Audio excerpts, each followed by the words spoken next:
ನನಗೆ ಕಾಪಿ ಸಿಕ್ಕಿತ್ತು.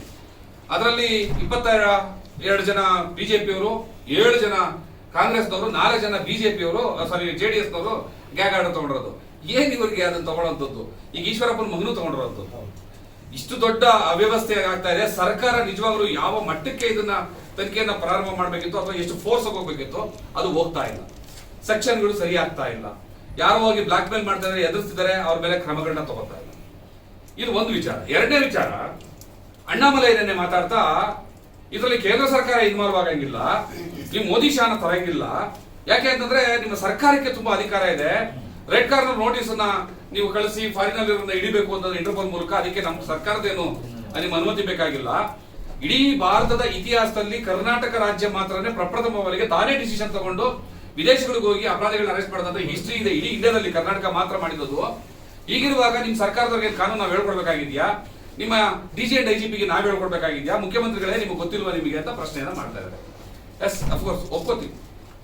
ಆದ್ರೆ ರೆಡ್ ಕಾರ್ನರ್ ಬಗ್ಗೆ ಮಾತಾಡುವಂಥದ್ದು, ಇಂಟರ್ಪೋಲ್ ಬಗ್ಗೆ ಮಾತಾಡುವಂಥದ್ದು ಸರ್ಕಾರ ಜವಾಬ್ದಾರಿ ಗೊತ್ತಿರೋರಿಗೆ ಹುಬ್ಬಳ್ಳಿಯ ನೇಹಾ ಪ್ರಕರಣ ಆದಾಗ ಗೊತ್ತಿರಲಿಲ್ವಾ? ಹುಬ್ಬಳ್ಳಿ ನೇಹಾ ಪ್ರಕರಣದಲ್ಲಿ ಲೋಕಲ್ ಪೊಲೀಸ್ನವ್ರು ಮಾಡುವಂತ ಕೆಲಸಕ್ಕೆ ನಿಮ್ಮ ಮೋದಿ ಬರ್ಬೋದು, ನಿಮ್ಮ ಅಮಿತ್ ಶಾ ಬರ್ಬೋದು, ನಿಮ್ಮ ನಡ್ಡಾ ಬರ್ಬೋದು, ನಿಮ್ಮ ಜೋಶಿ ಬರ್ಬೋದು, ಎಲ್ಲರೂ ಬರ್ಬೋದು, ಶೋಭಾ ಕರಂದ್ಲಾಜೆ ತರದವರು ಕೂಡ ಮಾತಾಡಬಹುದು. ಲೋಕಲ್ ಪೊಲೀಸರು ಮಾಡೋ ಕೆಲಸ ಕೇವಲ ಕೆಲವೇ ಗಂಟೆಗಳಲ್ಲಿ ನೇಹಾ ಮರ್ಡರ್ ಮಾಡಿದಂತಹ ಒಬ್ಬ ಕೊಲೆಗಾರನ ಈ ಪೊಲೀಸರು ಹಿಡಿದಾಕಿದ್ದಾರೆ. ಆದ್ರೂ ಕೂಡ ನೀವು ನ್ಯಾಷನಲ್ ಇಶ್ಯೂ ಮಾಡ್ತೀರಿ, ಇಂಟರ್ನ್ಯಾಷನಲ್ ಇಶ್ಯೂ ಮಾಡ್ತೀರಿ, ಬಂದು ಇದನ್ನ ಪ್ರಶ್ನೆ ಮಾಡ್ತೀರಿ. ಮಾಡಿ, ನಿಮ್ ಜವಾಬ್ದಾರಿ ಇದ್ರೆ ಮಾಡಿ, ಅದನ್ನು ಸ್ವಾಗತ ಮಾಡ್ತೀವಿ. ಒಬ್ಬ ನೇಹಾ ಪ್ರಕರಣದಲ್ಲಿ ಇಷ್ಟು ನೀವು ಮಾತಾಡುವಂತಹ ಬದ್ಧತೆ ಇದ್ದಂತವರು ಸುಮಾರು 2976 ವಿಡಿಯೋ ಕ್ಲಿಪ್ ಅಲ್ಲಿ ಇರಬಹುದಾದಂತಹ 300 ರಿಂದ 400 ಮಹಿಳೆಯರ ವಿಚಾರಕ್ಕೆ ಸಂಬಂಧಪಟ್ಟಂತೆ ನೀವು ಮಾತೇ ಆಡೋದಿಲ್ಲ.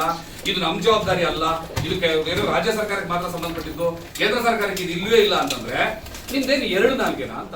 ರಾಜ್ಯದಲ್ಲಿ ಪ್ರಜ್ವಲ್ ರೇವಣ್ಣ ವಿಚಾರ ತಗೊಂಡಾಗ ಬಹಳ ಒಂದು ಹೀನವಾದ ಕೃತ್ಯ ಅನಿಸುತ್ತೆ. ನಾವು ಕರ್ನಾಟಕದಲ್ಲಿದ್ದೀರಾ, ಇಲ್ಲ ನಾವು ಭಾರತ ದೇಶದಲ್ಲಿದ್ದೀರಾ, ಇಲ್ಲಾಂದರೆ ಬೇರೆ ಯಾವುದನ್ನ ಒಂದು ಇಸ್ಲಾಮಿಕ್ ಕಂಟ್ರಿಲಿದ್ದೀರಾ ಅನ್ನೋದು ನಾವು ಯೋಚನೆ ಮಾಡಬೇಕಾಗುತ್ತೆ.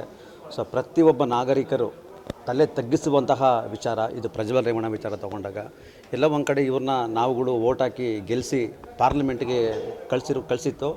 ಎಲ್ಲೋ ನಮ್ಮದು ಬಡ ಜನರಿಗೆ ನ್ಯಾಯ ಕೊಡಿಸ್ಲಿ, ಅವರ ಕುಂದುಕೊರತೆಗೆ ಧನಿಯಾಗಿ ಅಲ್ಲಿ ನ್ಯಾಯ ಒದಗಿಸಿ ಎಲ್ಲರಿಗೂ ಕೊಡಲಿ ಅಂತಂತ ಎಲ್ಲ ಒಂದು ಕಡೆ ಇವರು ಅದನ್ನು ದುರುಪಯೋಗ ಪಡ್ಕೊಂಡು ಅಧಿಕಾರ ಚಲಾಯಿಸ್ಕೊಂಡು ಅದೆಷ್ಟೋ ಹೆಣ್ಣು ಮಕ್ಕಳ ಜೀವನದಲ್ಲಿ ಆಟ ಆಡಿದ್ದಾರೆ. ಎಲ್ಲ ಒಂದು ಕಡೆ ನಮ್ಮ ಕರ್ನಾಟಕ ಭೀಮಸೇನೆ ಸಂಘಟನೆ ಇದನ್ನು ಬಹಳವಾಗಿ ನಾವು ಖಂಡಿಸುತ್ತೇವೆ. ಅದು ಯಾರೇ ಆಗಿರಲಿ ಸರ್, ನಾನ್ ಪೊಲಿಟಿಕಲ್ ಆರ್ಗನೈಸೇಷನ್ ನಮ್ಮ ಸಂಘಟನೆ ಕರ್ನಾಟಕ ಭೀಮಸೇನೆ ಸಂಘಟನೆ, ಅದು ಯಾರೇ ಆಗಿರಲಿ, BJP ಆಗಿರಲಿ, JDS ಆಗಿರಲಿ, ಕಾಂಗ್ರೆಸ್ ಆಗಿರಲಿ, ಯಾರೇ ಆಗಿರಲಿ, ಇಂತಹ ಒಂದು ಹೀನಾಯವಾದ ಕೃತ್ಯವನ್ನು ನಮ್ಮ ಕರ್ನಾಟಕ ಭೀಮಸೇನೆ ಸಂಘಟನೆಯಿಂದ ನಾವು ಬಹಳ ಖಂಡಿಸುತ್ತೇವೆ.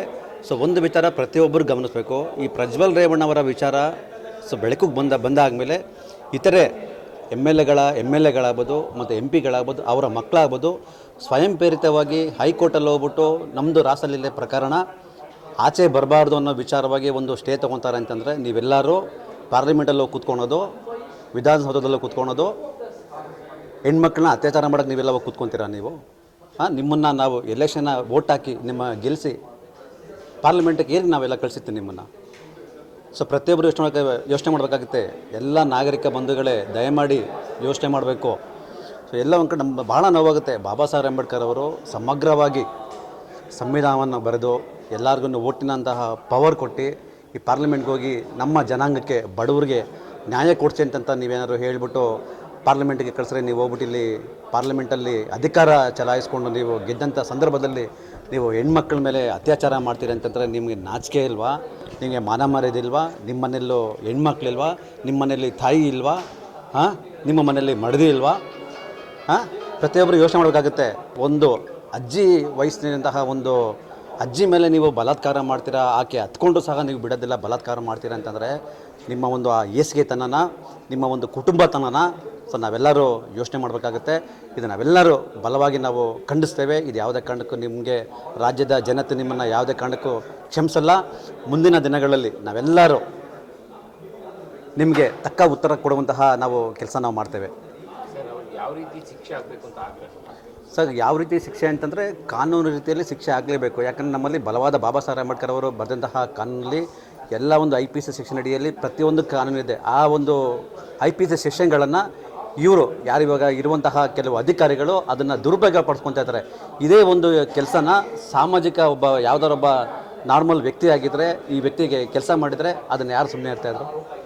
ಇಷ್ಟೊತ್ತಿಗೆ ಅವನ್ನ ಅರೆಸ್ಟ್ ಮಾಡಿ ಅವ್ನಿಗೆ ಏನು ಬೇಕೋ ತೊಂದರೆ ಕೊಟ್ಟು ಅವನಿಗೆ ಬೇಡಿ ಹಾಕಿ ಇಡೀ ಜನ ನೋಡೋಂಥ ಕೆಲಸ ಮಾಡ್ತಾಯಿದ್ರು. ಅದೇ ಒಬ್ಬ ರೇವಣ್ಣ ಆಗ್ಬೋದು, ರೇವಣ್ಣನ ಮಗ ಆಗ್ಬೋದು, ಈ ಒಂದು ಏಸಿಗೆ ತಿನ್ನೋಂಥ ಕೆಲಸ ಮಾಡ್ತಿದ್ದಾರೆ. ಇಷ್ಟು ದಿನ ರಾಜ್ಯ ಸರ್ಕಾರ ನೋಡ್ಕೊಂಡು ಯಾಕೆ ಸುಮ್ಮನೆ ಇದೆ?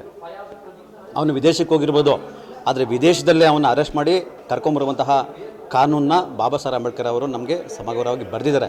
ಅದನ್ನು ಪ್ರತಿಯೊಬ್ಬರು ಅರ್ಥಕೊಂಡು ಆದಷ್ಟು ಬೇಗ ಅವನ್ನ ಬಂಧನೆ ಮಾಡಬೇಕು, ಸಮಾಜಕ್ಕೆ ಒಂದು ನ್ಯಾಯ ಕೊಡಿಸ್ಬೇಕು ಅಂತ ಈ ಮೂಲಕ ಸಂಘಟನೆ ವತಿಯಿಂದ ನಾವು ಕೇಳ್ಕೊತಾರೆ. ನಿಮ್ಮ ಹೆಸರು, ಸಂಘಟನೆ ಹೆಸರು? ಶಂಕರ ರಾಮಲಿಂಗಯ್ಯ, ಕರ್ನಾಟಕ ಭೀಮಸೇನೆ ಸಂಸ್ಥಾಪಕ ರಾಜ್ಯಾಧ್ಯಕ್ಷರು.